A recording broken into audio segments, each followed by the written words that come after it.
Hello, a very good evening to you all, and many thanks for joining us here on Rwanda Television News. We hope you had yourself a great day. Now, top of our edition tonight, these are our headlines.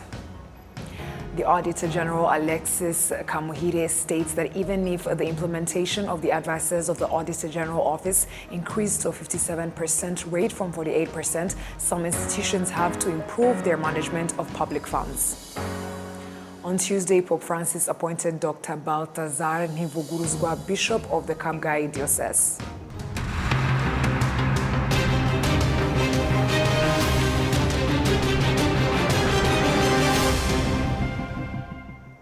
Glad to have your company tonight, coming to you straight from the heart of Africa, Kigali. My name is Martina Evera. As we begin this edition of the news tonight, let us inform you that President Paul Kagame has met with a delegation from the independent high-level panel on security and development in the Sahel, led by His Excellency Mahamadou Issoufou, former president of Niger and chair of the independent panel. Discussions focused on finding solutions to regional security and development challenges. His Excellency President Paul Kagame also received a delegation from the INSEAD Global Business School, led by Professor Janvier Guimeno, Dean of Faculty and a Professor of Strategy, to discuss innovations in business models and technology that are shaping the future of commerce in Africa and globally. Rwanda aims to recover 90% of the embezzled funds by 2024 from 44.3% recovered in 2017. Olive Nete has more. According to the Auditor General's report, funds amounting to 2,293,696,786 haven't been recovered yet, as shown in the recent audit. This amount of money is an addition to 10,052,301,919 that was also shown in this report that the government can lose if nothing is done, since this money is considered embezzled in the report. According to this published report, the government recovered 177,964,232 Rwandan francs. Straton Habyarimana, an expert in economy, demonstrates that auditing state finances provides room for foreign investment, since the country promotes transparency and accountability. This has a number of benefits on economy. First, this is to show that the money that is put in the national budget is being used as it should. And if not well used, this can delay the implementation of some projects. Secondly, if the country closely works with auditors, this clearly reassures sponsors but also investors, because it reduces the risk of losing public funds due to bribery, and all of this assists in assuring the development of the country. In 2020-2021, 286 people were prosecuted for bribery crimes, while 236 were prosecuted for the same crime in 2019-2020 and 210 in 2018-2019. The Executive Director in Transparency International Rwanda, Apollinaire Mupiganyi, urges concerned authorities to ensure the recovery of the embezzled funds, since these are public funds. Sometimes implementing measures taken by the court is hard, because we find that the embezzled money has been invested in other activities, and that delays the process of recovering the money. And sometimes these people who committed bribery crimes say that they no longer have the embezzled money.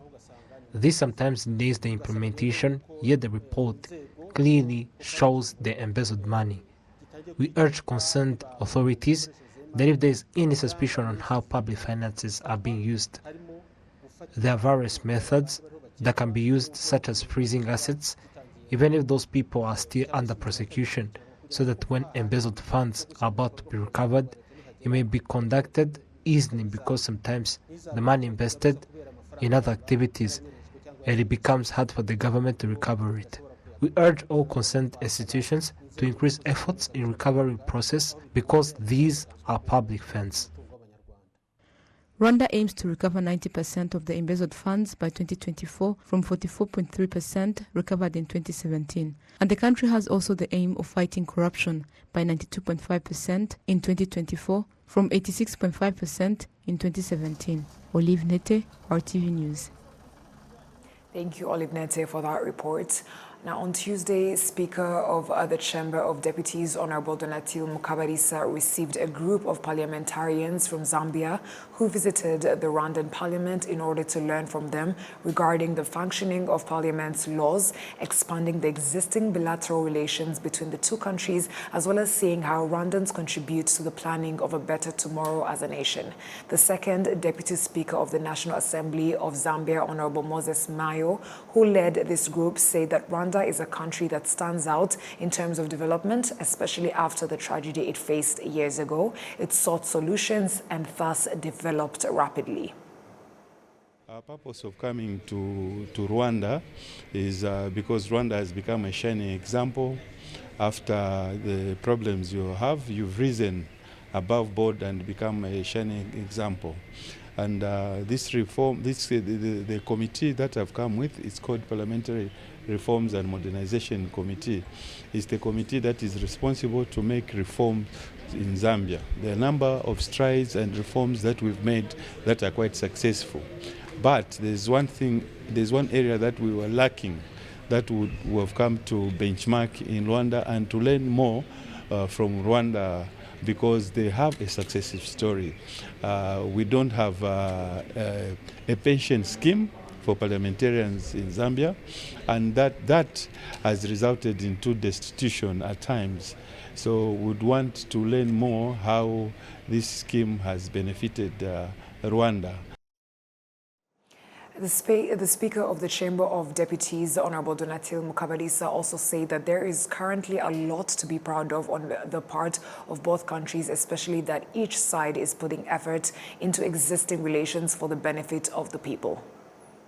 Ikindi twishimiye nuko twashyizeho itsinda ry'ubucuti hagati y'inteko zishinga amategeko zombi.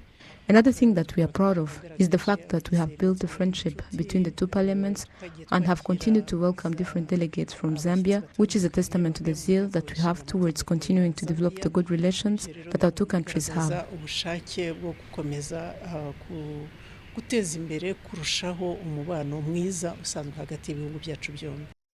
On Tuesday, Pope Francis appointed Dr. Balthazar Ntivuguruzwa, Bishop of Kabgayi Diocese. Precious Chirezi has more on this report. Pope Francis has appointed Dr. Balthazar Ntivuguruzwa as Bishop of the Kabgayi Diocese to replace Smaraj Mbonyintege, who will be retiring. The announcement was made by the Apostolic Nuncio in Rwanda on May 2nd, which is when Ntivuguruzwa was chosen to lead as the Bishop of Kabgayi Diocese. Father Ntivuguruzwa was born in September 1967 in Muhanga District and ordained as a priest at the Kabgayi Diocese in 1997. Prior to assuming his role as bishop, the newly appointed member of the clergy actively served the Kabgayi Diocese as a senior administrator at the Catholic Institute in Kabgayi. Members of his parish were pleased with the news and have expressed hope that he will pick up where his successor left off to expand evangelism to spread far and wide. I know Father Balthazar from his time as a seminary student in Kabgayi. He was a kind and calm young man that enjoyed praying. I look forward to him encouraging more people to pray and uplifting weak spots. The newly appointed bishop expressed his intentions to work hand in hand with parishioners to achieve their shared goals and maintain collaborations with the government that are essential for growth. The third thing a bishop needs from his people is prayer.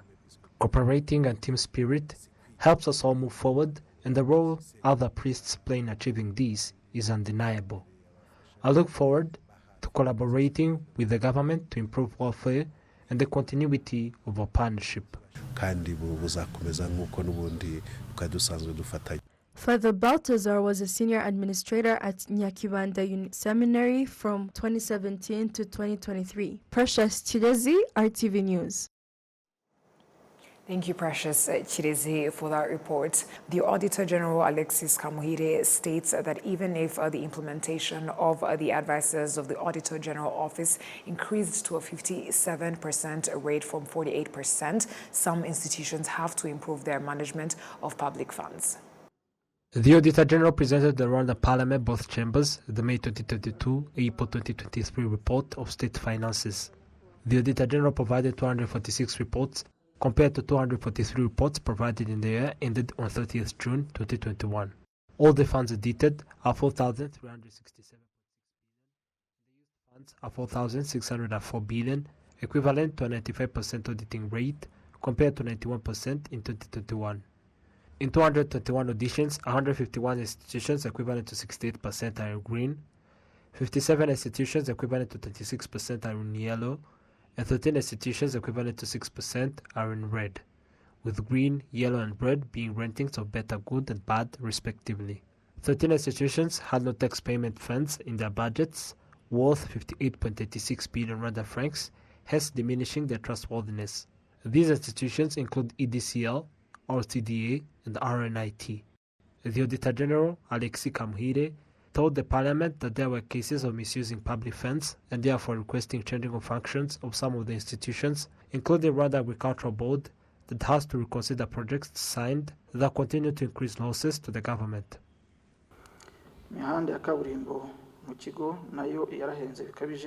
Roads inside the board also became expensive compared to other roads constructed at the same time, and the cost high is 1.7 billion.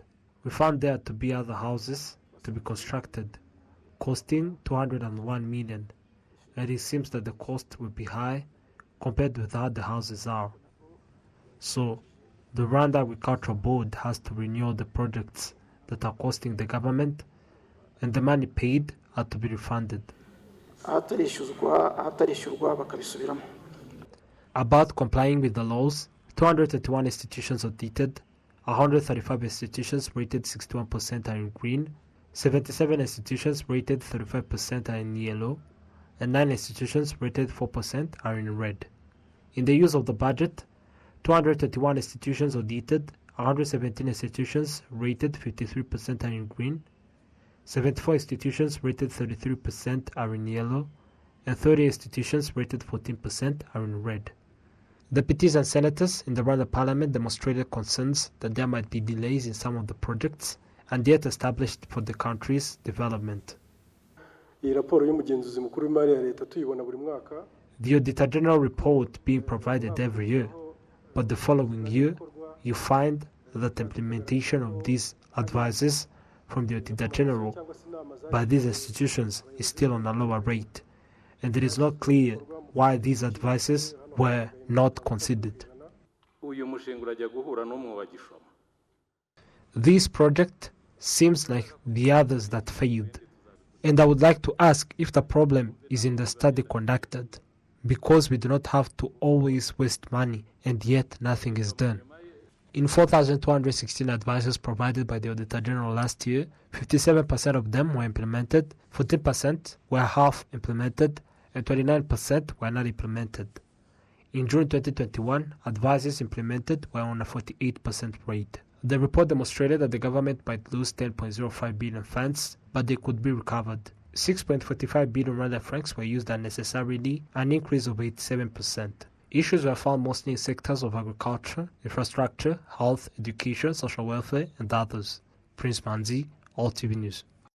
Moving on, the farmer of Irish potatoes in the northern and eastern province told the Ministry of Trade and the Industry, that of Agriculture and Animal Resources, that they struggle to find the improved seed of Irish potatoes and at a lower price. The ministries reassured farmers about this ongoing issue. We have this story courtesy of Olive Nete.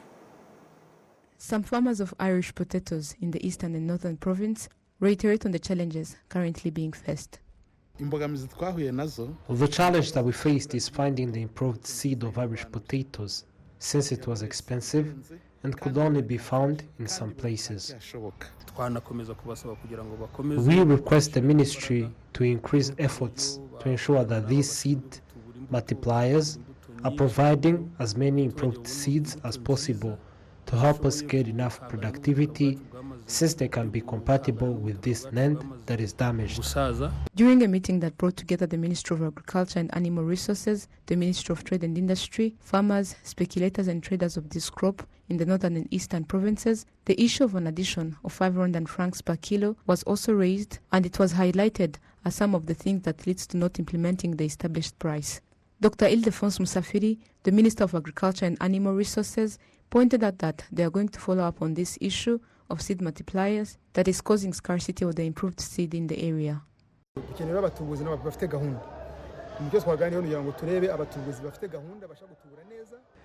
We want to do an inspection on seed multipliers so that we may know who we provided with the seeds, where they work, and every detail about them so that we can ensure that those who have the seeds are able to provide enough productivity and when it will be provided, and also for those who want seeds to know where to find improved seeds so that we can ensure that we are improving.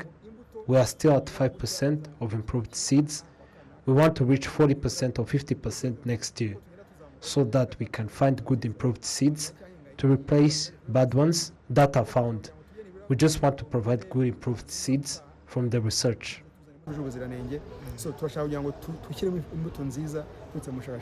About the new established prices of Irish potatoes, the Ministry of Trade and Industry revealed that there are some places which are not implementing these prices, especially on Kinigi, a type of Irish potato. Dr. Chrysostom Gabitsinze, the Minister of Trade and Industry, pointed out that there are penalties to those who do not comply with what was set.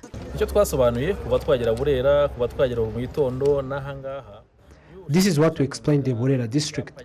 When you want to carry out your activities in fraud, that means that you are creating more problems such as security problems. We know our borders, and they are also aware of the products that pass on those borders.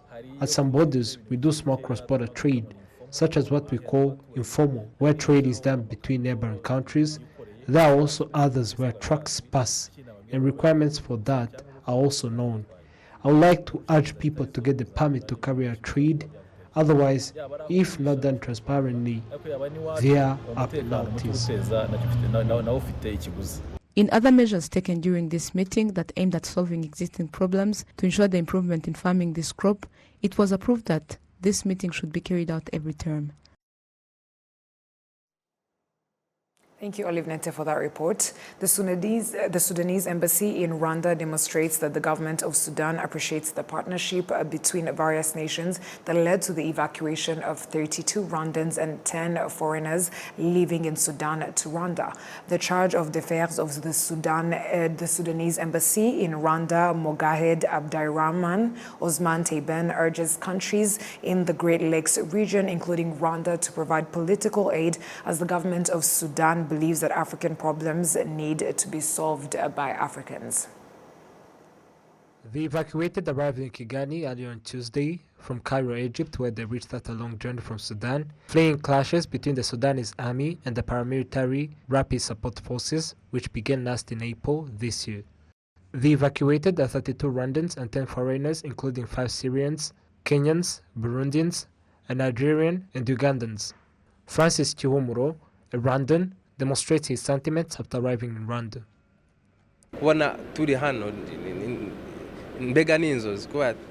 Arriving here, actually, it is a dream, because we are afraid of dying every single day due to many bombings that led to the destruction of my house, and we moved.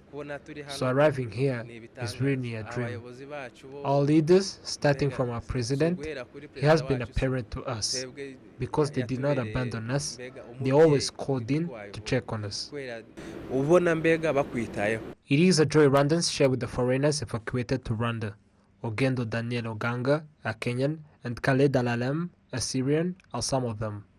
We are safe, and for me, I stand here to thank God first, and also to thank the Rwandan government so much.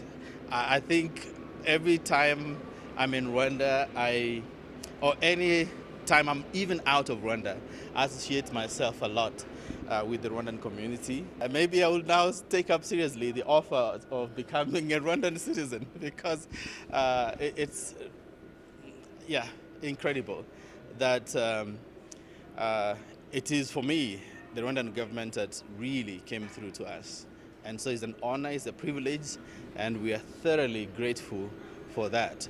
We've been really in a high risk, and I would like to thank the government of Rwanda and the head of the country, His Excellency, for the great facilitation and taking care of us. We are from Syria, and we are now just landed in our second home, Rwanda. We are safe, we are happy, we are grateful and thankful.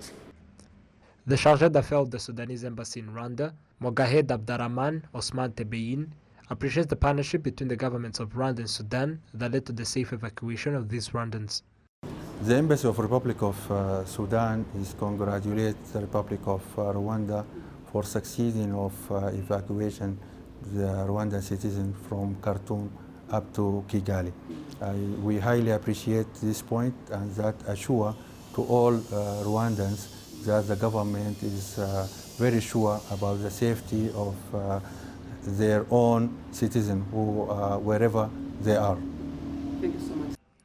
The Permanent Secretary in the Ministry of Foreign Affairs and International Cooperation, Clementine Mucheka, reiterates that acquiring everyone in need is the government of Rwanda's ambition and appreciates everyone who played part in the safe evacuation of these Rwandans and foreigners to Rwanda.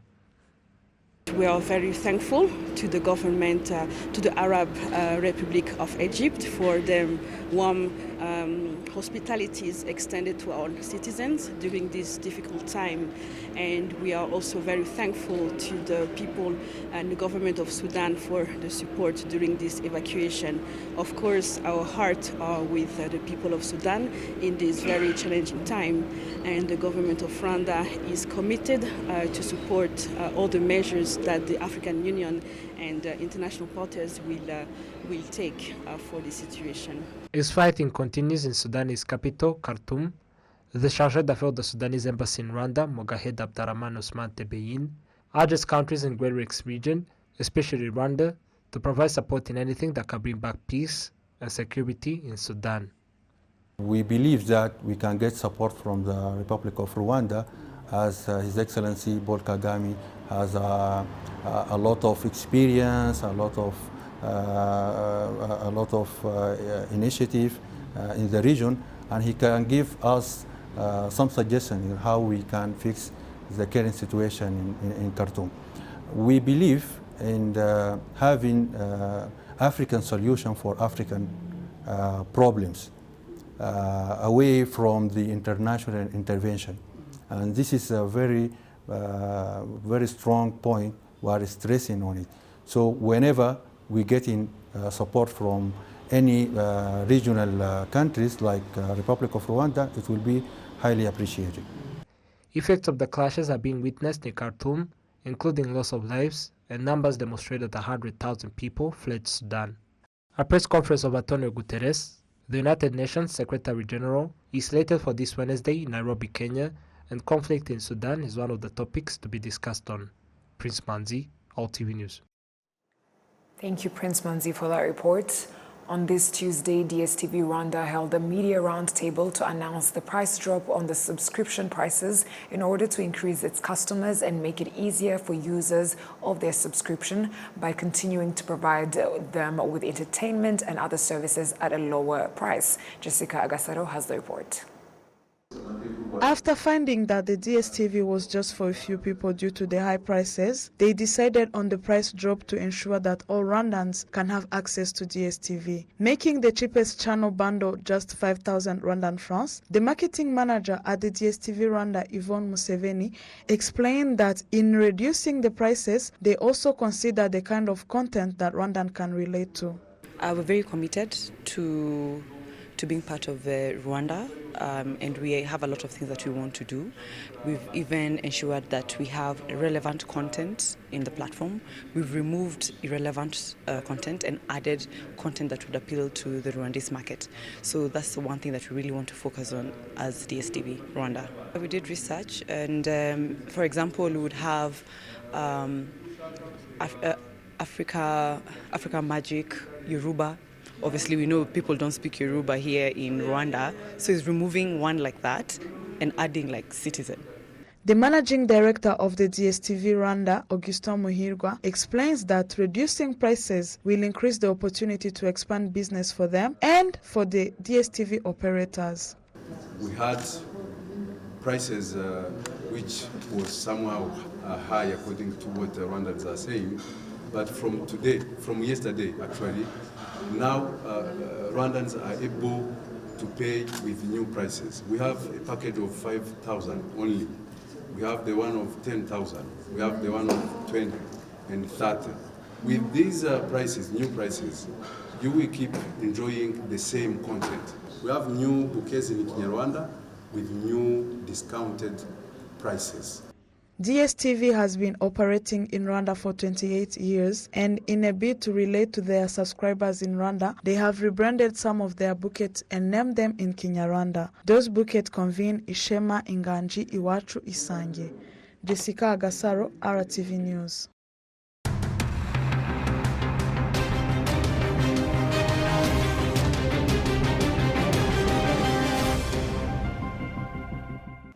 And on that note, on behalf of the production team and I would like to thank you for sticking with us during this edition of the news. My name is Martina Abera. Stay safe and have a great night.